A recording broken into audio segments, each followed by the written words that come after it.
Hey everybody, it is You Had to Ask, the show where I answer your questions. And this week my first question comes from Alan Titan, who says, I've been trying to find a girl to date who's also an atheist. Every girl I've met are super religious, and I was wondering if you had an idea where I can go to find an atheist woman.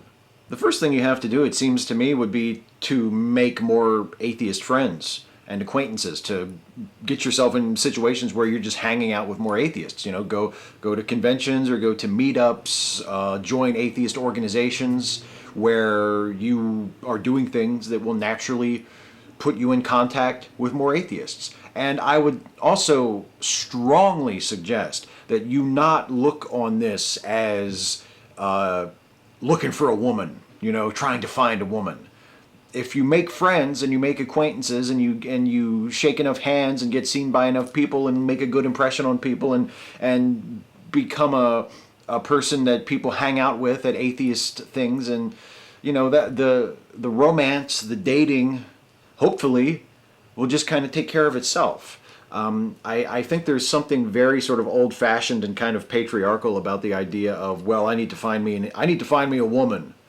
And I'm not saying that you necessarily mean it that way. I mean, you just would like to find someone to date, to have a relationship with, whatever, that shares your outlook, your point of view, and that's completely fine.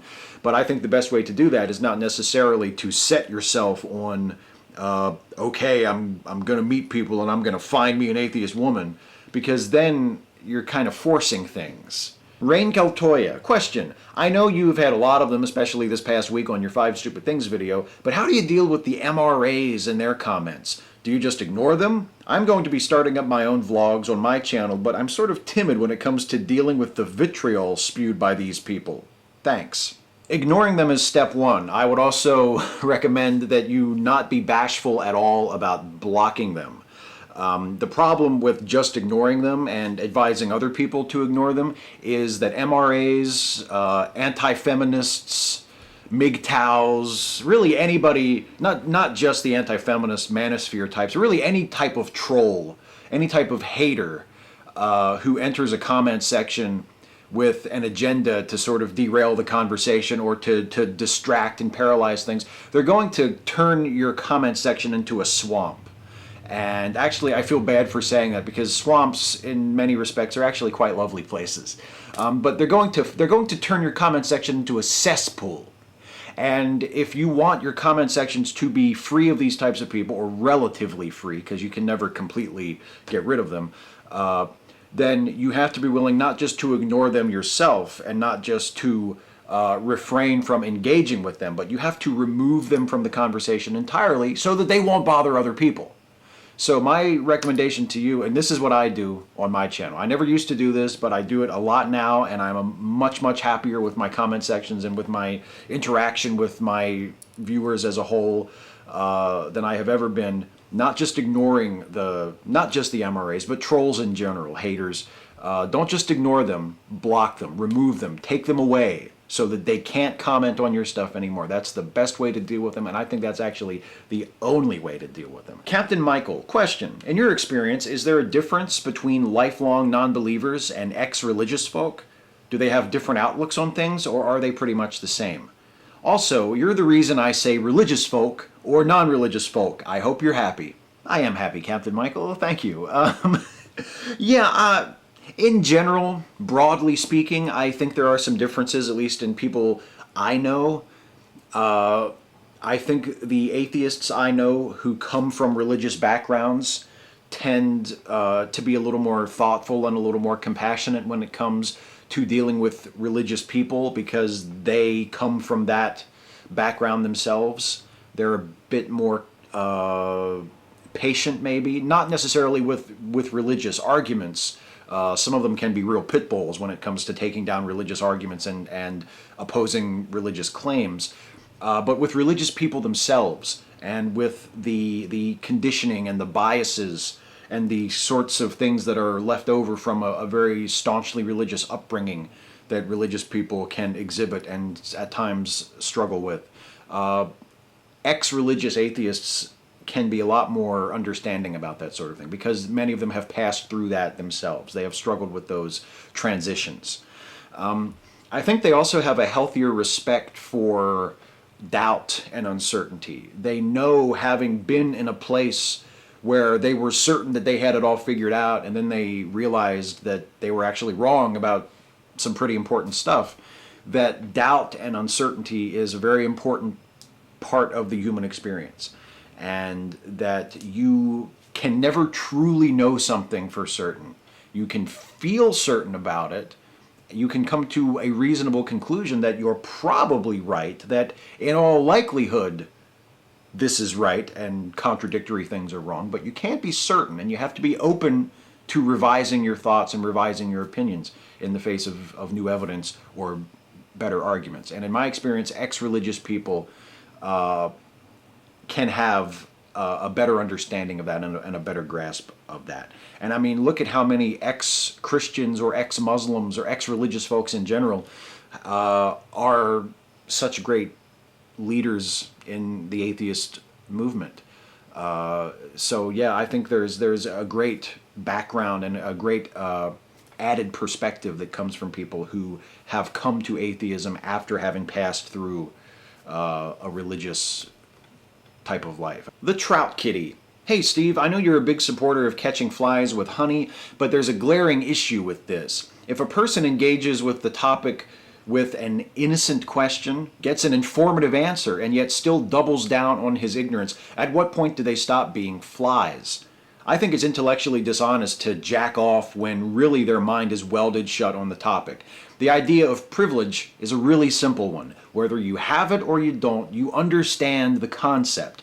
The idea of a person crawling out from under a rock and never having been exposed to the topic before, despite it being 2015, is possible but highly unlikely, especially since once someone provides an insightful response, out comes the MRA, cis-splaining, transphobic arguments. The people asking the question clearly aren't flies, and yet they willfully engage as the objective observer. I don't think you can be an objective observer when you hold the position of privilege. In fact, I think you've got the biggest dog in the race, and to claim otherwise is more dishonesty. Thoughts? This dovetails with the answer I gave to the earlier question about how to deal with your comment section, how to deal with men's rights types invading your your comment sections. If someone asks what appears to be an innocent question or an honest question, and I give them what I feel is an honest attempt at an answer, and as you say, they double down on their ignorance, or they seem to be willfully misunderstanding me, or they give a response that doesn't seem to take into account anything that I just told them, then I disengage from that point. I'm not interested in talking to trolls. I'm not interested in talking to misogynists or racists or transphobes or homophobes or any kind of bigot. And I'm not interested in entertaining people who are there to push a bigoted agenda and to demean or insult or denigrate the efforts to help and give a voice and see to the interests of disadvantaged people.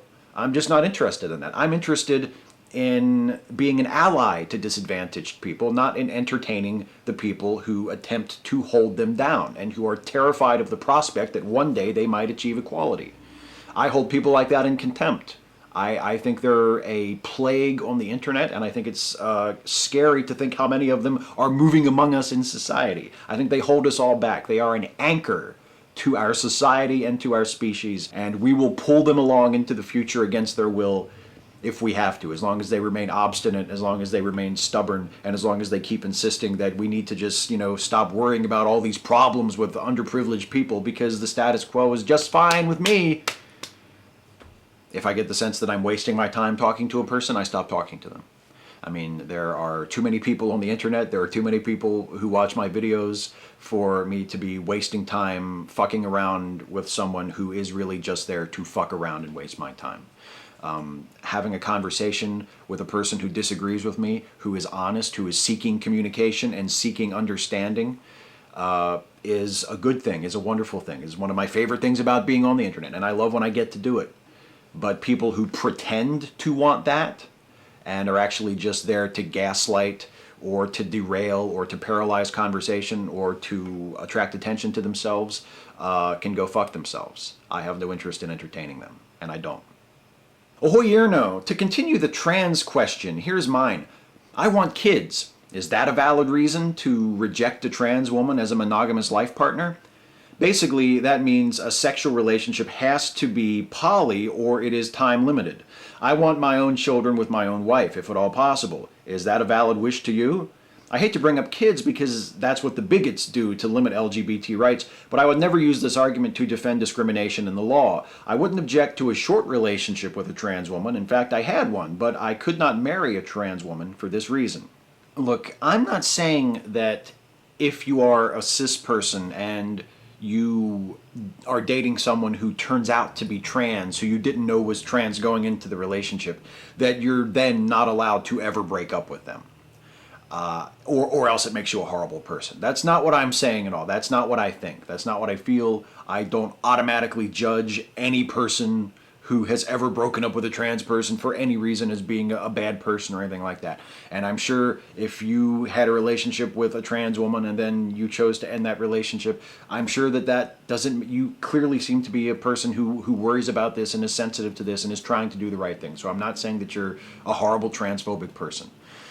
But at the same time, I am not interested in telling you that this or that is a valid reason for rejecting a trans person. I'm just not interested in doing that. I'm not going to do that. I think that there are enough trans people in the world who are rejected already, who will be rejected no matter what they do because of people's attitudes, because of people's biases, because of the way they're perceived, because of people thinking that they are less than cis people. And I'm not saying that that's you. And I'm certainly not saying that you intend to make them feel that way or that you intend to think of them that way.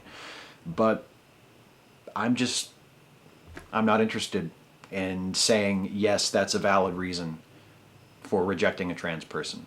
I'm not going to do that. Trans people get rejected enough already. And I don't think my fellow cis people need more of their fellow cis people telling them that this or that is a good reason and that it's okay. So, I'm not going to do that.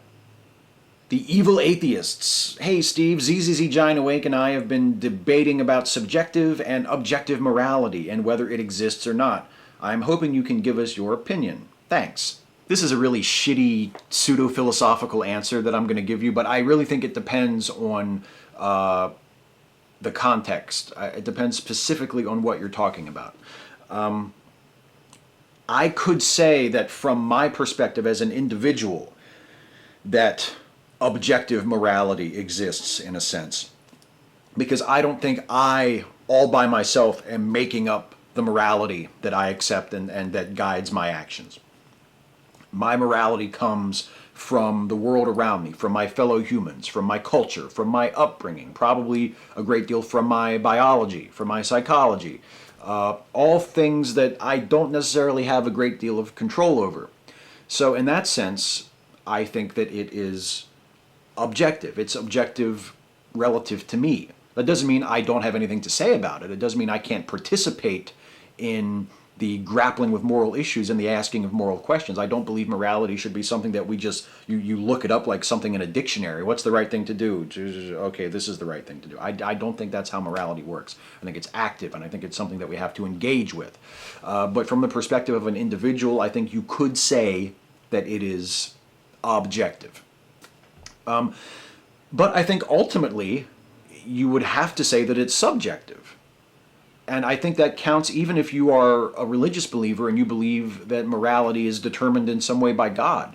Unless you believe that morality is a pre-existing standard to which even God is subject, then I think ultimately you're stuck with a subjective morality, because either morality is what it is because we, as communities, as a species, what have you, have determined it, or it's the way it is because God has determined it. Either way, it's subjective. It's based on a person. It's based on a person's moral sense, or a person's opinion about something, or a person's feeling about something.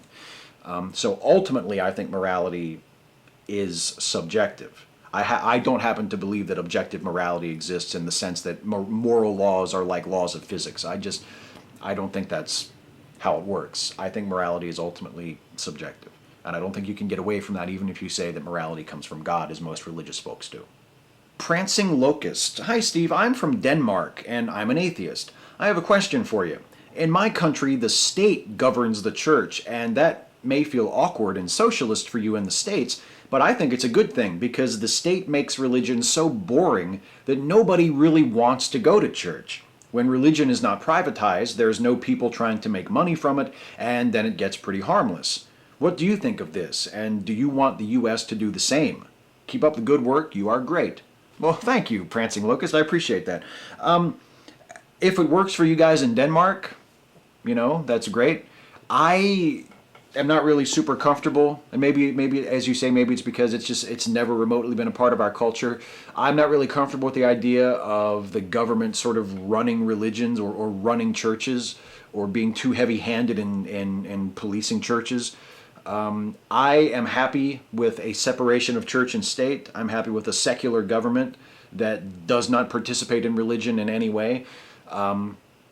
I do think that churches ought to be taxed. I don't believe in tax exemption for churches. I think they should be taxed, and I think that they should be held just as rigidly to the law as any other organization or any other group of people. I don't think that religious exemptions should really be a thing. I think that you should be allowed to believe whatever you believe and to practice your beliefs in any way that is consistent with the law and is respectful of the rights of others. But I don't think that you should be allowed to cite your religious beliefs as an excuse for violating the law or disregarding the rights of others. So that's how I would like to see it. I don't think it's really necessary to have a system as you described Denmark having. I think if we treated religion the way I just described, how I would like to see it treated, that would be just fine. Rockin' Rob 210. Hey Steve, big fan of yours. My question for you has to do with not me, but my dad. My father likes to argue with Christians on the internet. He's pretty obsessive about it. He doesn't get ugly with them or anything, but he does seem like he's trying to pick an argument with them. I personally find it to be rather childish and a complete waste of time. He insists, however, that he is just trying to understand them.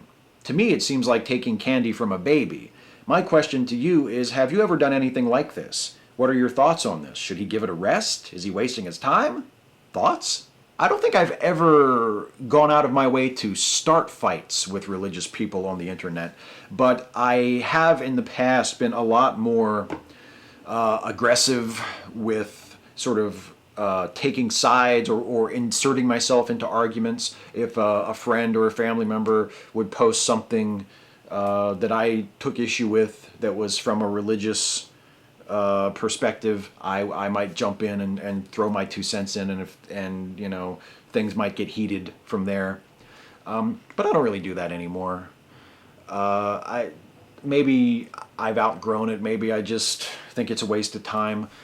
I just don't do that anymore. I do still get into it from time to time with people on the internet, but it's usually people who have started up with me, not me starting up with them.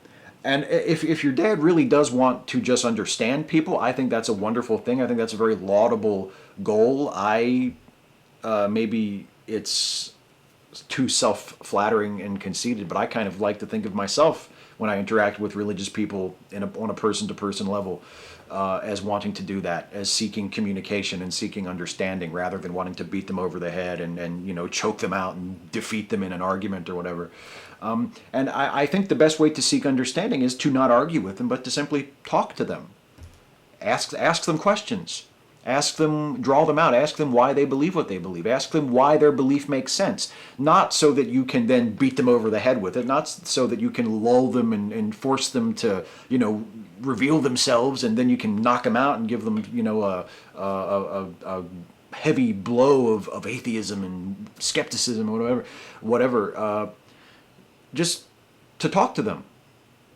Just so you know what they're thinking, so you know where they're coming from. That's how you gain understanding with people, not by starting arguments with them, but by asking them questions out of curiosity. Not because you want to get ammunition to use against them, but because you're genuinely curious about who they are and why they believe what they believe. I would recommend, if that's what your dad really wants, that he take that tactic more so than the argument tactic. Yannick Mueller. Hey Steve, in an episode a couple of months ago, you said that you would like to see more atheist characters in movies that don't make a big deal out of their atheism. You said you would depict them as normal characters that just happen to be atheists. My question is this: how do you portray a character to be an atheist in a subtle way? From my perspective, most mainstream movies don't show characters in their religious practices, so just cutting all religious symbols or dialogue isn't the solution. On the other hand, letting a character have long atheist discussions or wear a shirt that says God is dumb would draw too much attention on atheism, doesn't it? So how would an atheist character show his or her atheism without saying, "Hey, I'm an atheist, and this is my message to the audience"? Thanks as always, and cheers from Germany. Yeah, I guess that is kind of a predicament, isn't it? On the one hand, I want to be subtle about having atheist characters rather than overbearing, but on the other hand, how do you distinguish them as atheists? That's a good question. I don't know. Maybe you could have them be in a cast of characters with other characters who are sort of more overtly religious. You know, as you say in your question, a lot of times in movies, the religion or lack thereof of characters just isn't spoken about at all.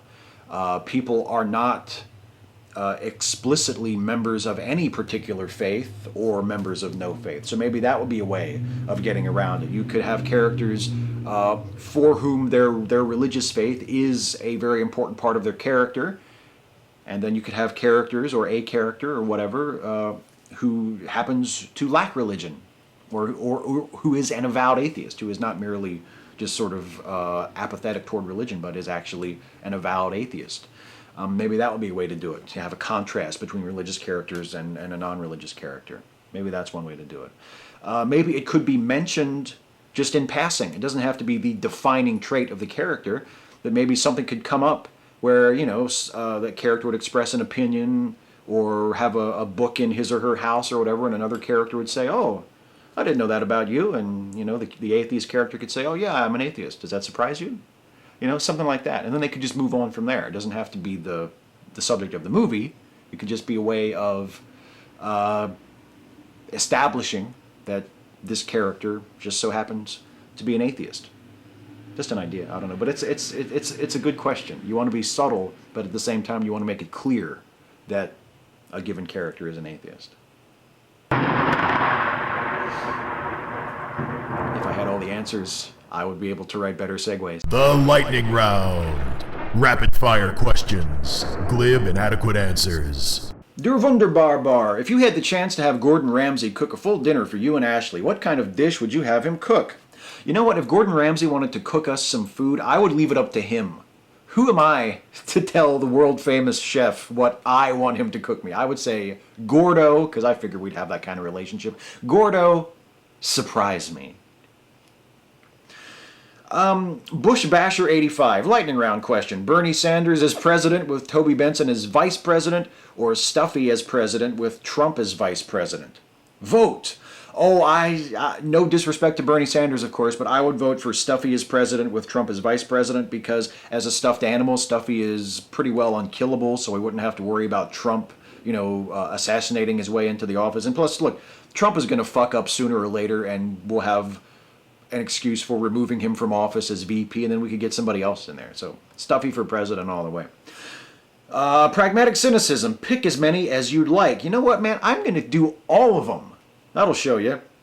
Would you rather be forced to watch 5 hours of Bill O or 2.5 hours of Glenn Beck? 2.5 hours of Glenn Beck. Less of my life I have to waste.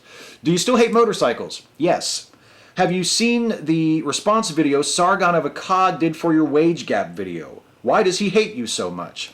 No, I haven't, and I don't know why he hates me so much. He hates feminists in general. I get the impression. So I don't really care why he hates me. I don't pay any fucking attention to him.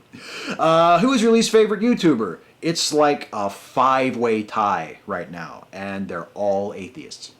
Fuck, marry, kill. Michael Keaton, George Clooney, Christian Bale. Ooh, fuck George Clooney, marry Michael Keaton, kill Christian Bale. No disrespect, I just had to pick one. Doesn't it seem like Ashley Madison is a gay male dating site, since there's only 18 women with real profiles? It's not a gay male dating site, it's a sucker site. It's a site for suckers. What's your favorite fast food menu item? I love the bacon cheeseburger at Wendy's. It used to be called the Big Bacon Classic, but they don't call it that anymore. It's called something else, but I love that from Wendy's. And for people even more immature than me, how much wood would a woodchuck chuck if you chopped its legs off and tossed it in a river? That would be an act of animal cruelty, sir. I would have to turn you into the authorities for that. And have you ever stuck anything in your butt? Nope.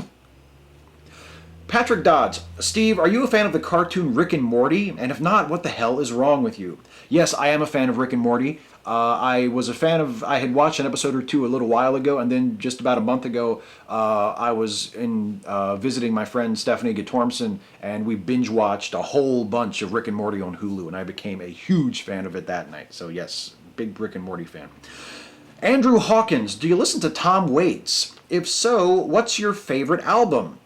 Yes, I do listen to Tom Waits. My favorite album, that's maybe Frank's Wild Years. Old Comic One, lightning round question. What are the odds that they will butcher the upcoming Supergirl series? Quite good, unfortunately, quite good. I actually didn't hate that trailer. I thought the superhero half of that Supergirl trailer was awesome. I was just a little worried by the, rom-com, small-town girl in the big city part. That kind of worried me, but the superhero stuff was really awesome looking, actually. So hopefully they won't fuck it up, but yes, odds are good that they will. And David Bojang. Hey, Steve, do you think size matters in wrestling? Yes, it does. It shouldn't, but it does. Hey, that's it for the questions. Before I get out of here, I'm going to do a shout out, and the shout out this week goes to a really awesome channel that was putting up videos a few years ago and then kind of went dark for a while, and just recently, within the last few months, has come roaring back. It's the YouTube channel of Hughman. This is such a cool channel. It has been completely reinvented. Hughman is back with a vengeance. It's a completely different style from his earlier videos. He has rebuilt his channel around 3 new series, the first of which is just about to complete. The series, or the season 1 finale, I think, goes up sometime this weekend, and it's called the I Wonder series, and it's about just his ruminations on life and truth and science and religion and philosophy and all these things. And it's illustrated by his original drawings and scored by his own original music and narrated by his voice. Very well written, well delivered narrations. Just really, really beautiful videos. If you like it as much as I do, it's the sort of thing where when you watch one video, you will be eager to go to the next one. The I Wonder series has just been excellent. I cannot recommend it highly enough, as I cannot recommend highly enough the YouTube channel of Hughman. If you don't know who this is, if you have never heard of this channel before, I highly recommend that you check it out. Hughman. Top notch. I also want to recommend to you, as I always do, to go to LemmeListenPodcasts.com and check out the Lemme Listen podcasts produced by my good friend Jason Harding, he of Opinionville fame. He does 3 regular podcasts. There is Lemme Finish with Finite Atticus, where Atticus tries to tell a story and Jason keeps interrupting him and hilarity ensues. There is the American Monsters and How to Destroy Them podcast, which is an improv comedy podcast, sort of a cross between Coast to Coast AM and This American Life and Twin Peaks, and a lot of really awesome stuff thrown in together. And I actually guest starred on the most recent episode. If you go to the last episode, I think it's episode 8, The Return of Clement Moore. That's me. And it was a lot of fun to do, and it was a great show. And then I'm also the regular co-host with Jason of the movie review podcast, Late Seating. And there is a new episode of Late Seating going up today, Friday. It'll be up a little bit later if you're watching this video right after I upload it. The movie we are reviewing in this episode of Late Seating is Titanic. James Cameron's Titanic. So listen to the most recent episode of Late Seating, hear what Jason Harding and myself have to say. Unfortunately, there's nothing you can do about Titanic at this point, but listen to what we have to say about it on the most recent episode of our podcast. So again, LemmeListenPodcasts.com, highly recommended. Well, that is it for me, everybody. I am out of here for another week, but before I go, I want to remind you to please leave a comment on this video asking me your question for next time. You can ask me anything about anything, and nothing is too serious, nothing is too silly. I will answer as many of your questions as I possibly can in the next video. So until then, take care, everybody.